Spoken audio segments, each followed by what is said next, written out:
Hello mga ka-Jancy Moms, panibagong araw, panibagong vlog. Andito nga ulit kami sa Laguna. Isipan naming magluto ng sinigang, which is my fave ulam. And nakakatuwa dahil marami ng kasangkapan na may bunga sa likod ng bahay sa Laguna. Dahil kailangan ng sahog na pechay at iba pa na pwede sa sinigang ay mitas muna ako sa likod bahay.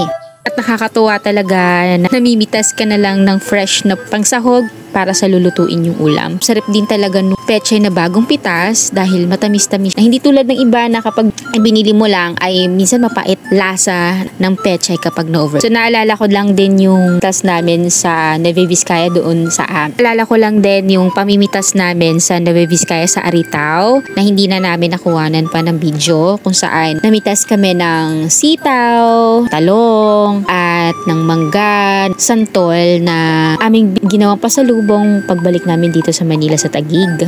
Kung masatisfied sa pamimitas, masatisfied ay aking hinugasan na agad ang pechay bago ko sinimulan ang pagbabalat ng iba pang mga gulay na aming pinamili lang din. After ko mahugasan ay sinet ko na nga sa table. Kailangan ko pang balatan like gabi, which is nakakatulong para mas malapot ang sabaw sa sinigang. So kasama ng pechay at gabi ay yung labanos, which is isa sa pinakagusto ko sa sinigang na hindi dapat kalimutan na sangka, talong at konting okra.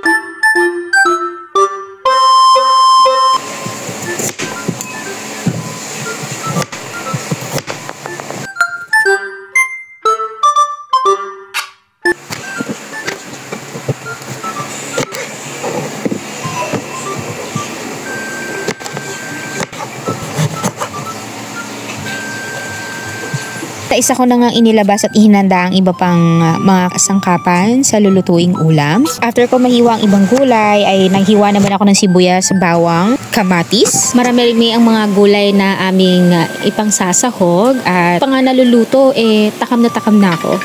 Fast forward mga ka-Jancy Moms. Forward sa pagluluto mga ka-Jancy Moms ay malapit-lapit na nga maluto ito dahil talong at matchay na lang ang aming ilalagay. After maluto at ito na nga ang sinigang, hindi ako magsasawang kahit 1 week ulamin ito. Kaya naman hindi halatang talagang favorite kong ulam to, di ba mga ka-Jancy Moms? At nagluto rin ako ng tokwa dito. So yung nakikita nyo, hindi po yan maling ha, tokwa.